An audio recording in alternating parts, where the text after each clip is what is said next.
айтып кетейін. Біріншіден, бүгін болатын қыз жібек сіздер әдетте көріп жүрген қыз жібек емес. Себебі сіздер кинодан, басқа театрлардан көріп жүрген қыз жібек ол классикалық. Ғабит Мүсірепов жазған пьесаға негізделген. Ал бүгін болатын қыз жібек ол 17-ші ғасырда жазылған лира эпостық жырға негізделген болады. Анау Бекежан шауып кетіп бара жатқан Төлегеннің артынан садақпен атады ғой.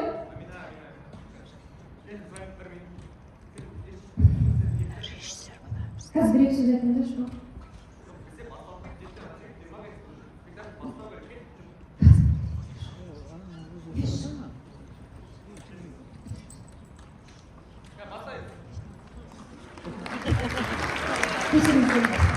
Біздің режиссер жарайды, тағы айтып кететін ақпарат ол эпостағы маңызды конфликт. Қазір көрген кезде соны түсіну үшін айтып кетейін енді. Анау Базарбай мен Төлегеннің арасындағы конфликт өте маңызды. Енді Төлегеннің атын бәрі естіп жүр. Ал Базарбайдың кім екенін білесіздер ме? Естулеріңіз бар ма? Оқып беріңіздер. Базарбай Төлегеннің әкесі. Төлеген туған дегенше Базарбайдың 9 баласы оба деген аурудан қайтыс болады. Чума. Сол. Ал енді Төлеген үлкен ер жігіт болып өсек туылғаннан кейін ол Базарбай... Кешірім сұрайын. Осының барлығына сахнада көрсете болса, сен әңгімеңді тыңдамай қойып ошақта бастаймын. Сахнада көрсетші. Бастап қойдым, бара тұршы. Бітіп тастайын. Біз кешіп барыңыз. Бастап. Бір минуттан кейін бастаймыз. Бір минуттан кейін бастаймыз. Айып етпеңіздер. Қазір бітіріп тастайыншы енді. Әңгімені бітіріп кеп барайыншы. Сол, Төлегеннің үлкен ер жігіт болып өскені Базарбай үшін ең үлкен қуаныш. Өйткені оған дейін барлық балалар өліп қала берді.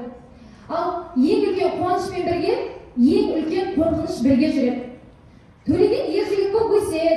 Ол басқа ауылдарға барғысы келеді, махаббатын тапқысы келеді. Енді жалпы айтқанда ұясынан ұшқысы келеді. Ал әкесі болса, баласынан айырылып қаламын деп оны ұясынан шығаруға қорқады.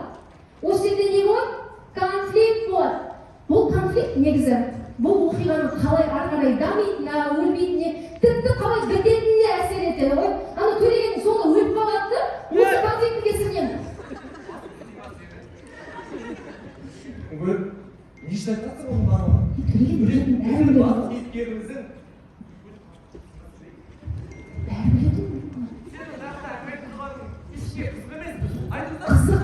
Қызық.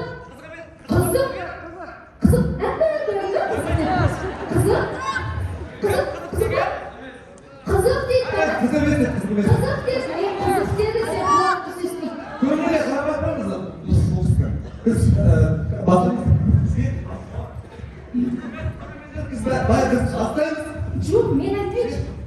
Байламаңыздар, топ істеймін, әңгімеңіздер.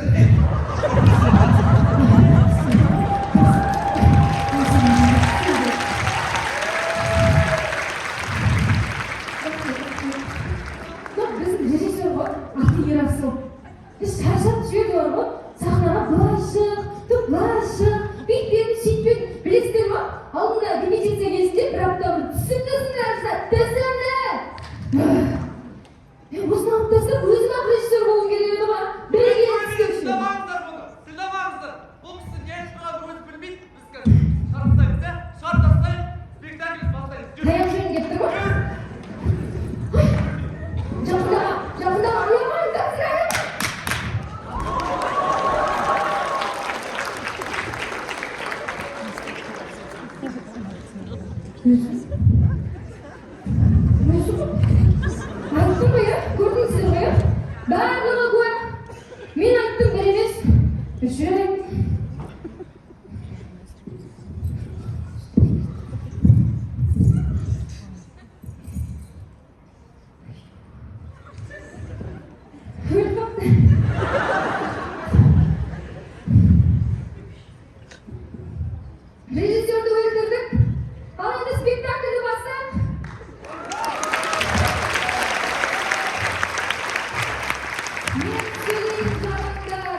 қалайсыздар? Амансыздар ма? Көргендеріңіздей, ұлан азым той жасап, жалпақ жұртқа жар салып, өз хандығымызды құрдық. Аллаға шүкір.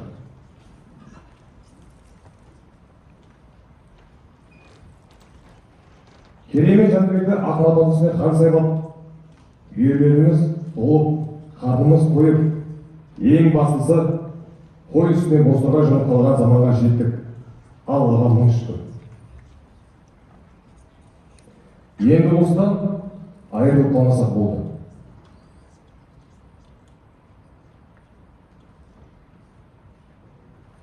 Орасан жері, елі мен жайы қараса, барлығы біздікі, қазақтың жері. Онда не істейтінімізді өзіміз білеміз. Мал жаямыз ба, егін егеміз бе, тіпті той жасап, би-билеп ән саламыз ба. Әрине, айырылып қалмасақ ән саламыз.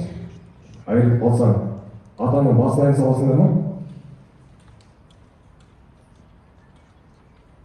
Сондықтан, талай жылдар бойы аңсаған тәуелсіздік хандықты жоғалтпас үшін барлығымызға жинақы болу керек. Маған да жинақы болу керек. 9-дан дайрылдым.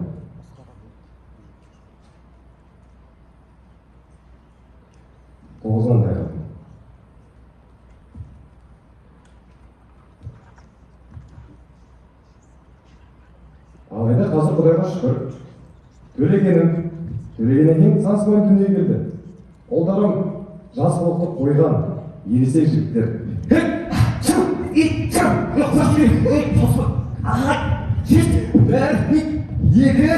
Олдарымның біріне деген сыйластығы, құрметті енді мен айтып жеткізе алмаймын оны. Бір-бірін қатты сыйлайды. Мен апарайын ба жоқ. Өгіздер несе қалай болсын? Тоқтай. Көкем қосты көтіріп алашын.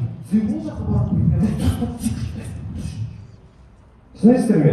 Кішкентай кездерден бері бір-біріне қол жұмсап, қол көтерген көрмеген тіпті. Түсінесіздер? Балдарым алтын ғой мен. Көрмеген істерсіңдер ондай балалар. Мәссаған.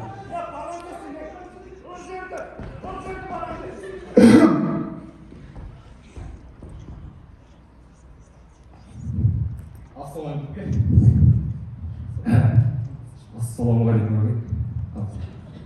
Қазір сатсыз бір нәрсе.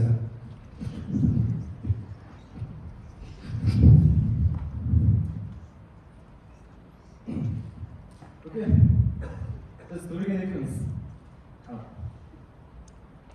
Көрші алып келейін деп едік. Бармайсыңдар, отыр үйде. Соның сатыс қоймайды. Төлеген екеуі бос елдің балдары болған соң осылар бөлек бастарын бір бәйгеге тіреп те жүреді. Кеш батқанға дейін барамыз екенбіз, уәде бер. Бармайсыңдар. Барыңыз жағалап, шешен көріспейсің. Мен өзім жағалабай орнынан боламын. Осы жерде... Көке! Кешін тұрам, көке. Анау сазбай сізге дұрыс жеткізбеген бол. Анау ол жақын жерде біз барымызда келеміз. Бармайсыңдар. Қанша рет айтамын? Бармайсыңдар. Көке сонда, нешін бар жатқаныңызды сұрамайсыз ба? Ал неге бар жатсыңдар? Жаңа ауылда бір мықты шебер бар дейді. Сол шеберге барып көреміз. Шебер деген біздің ауылда жоқ па? Бар ғой, көке. Жай бізге атты жақсылап тағалау керек болып тұр да, сол көрші ауылға шебер керек деген естідік, барамыз да келеміз соған. Ат жоқ па сендерде? Нең тағалайсыңдар? Сізді қаратайыңыз ғой қорадағы, соны тағалаймыз. Жайшама, оны мен кеше ғана тағалап қойдым. Әлде екі қабат қасамға ойларың бар ма? Ой, көкем, бір жолға жіберіп қойшы. Біз бір сол тағал үшін бар жатқан жоқпыз сол жақта. Біліп тұрмын.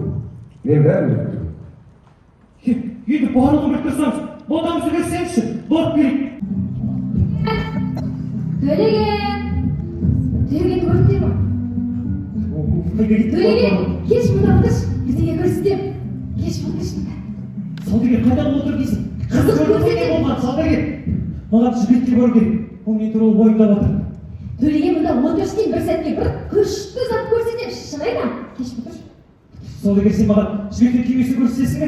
Күйме жолда қалады деп тұрмын ғой саған отырш дейін бір сәтке. Күшті. Сені бір пайда жоқ саудагер. Кімге көрсетпесең бар, мен уақытымды алғыш. Сен шындысың ба? Солай екен. Берген, отырыс дейін бір сәтке. Саудагер, Отырыс. саудагер, жіберші саудагер. Отырыс дейін. Саудагер, уақыт жоқ деймін менде. Саудагер, Отыр, қозғалма. Жігітше сөз бер, тұрман де. Тұрман де. жібер деймін саған. Сөз бер. Жақсы. Осында отыр, кәскелі. Қозғалма.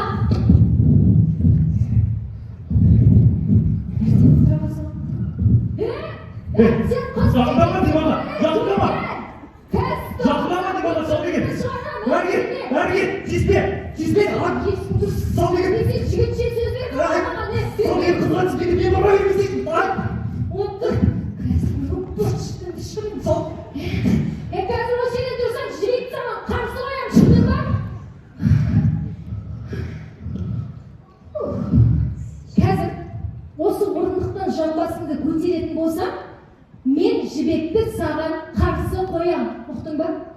Қозғамаш. Саудагер, сен арам екен білмеппін мен. Қазір бақыттың басын көресің. Жексу, саған дауа жоқ екен, қазір. Саудагер, бұл кетіп жақындама деймін ана. Қазір Саудагер, әрге, тиіспе деймін ана. Тиіспе деймін саудагер, жібер. жамбасыңды көтерсең, Саудагер, жіберсің. жамбасыңды көтерсең, шорышақтан,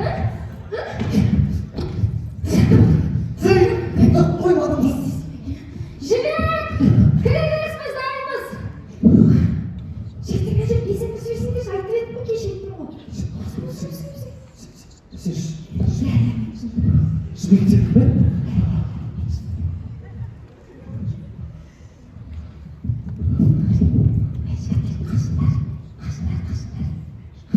Жібек, мен сенің бұнда екеніңді білген жоқпын ғой мен. Саудагерге сұрап едім, жібек. Жібек, сен маған ғашық болсың ба?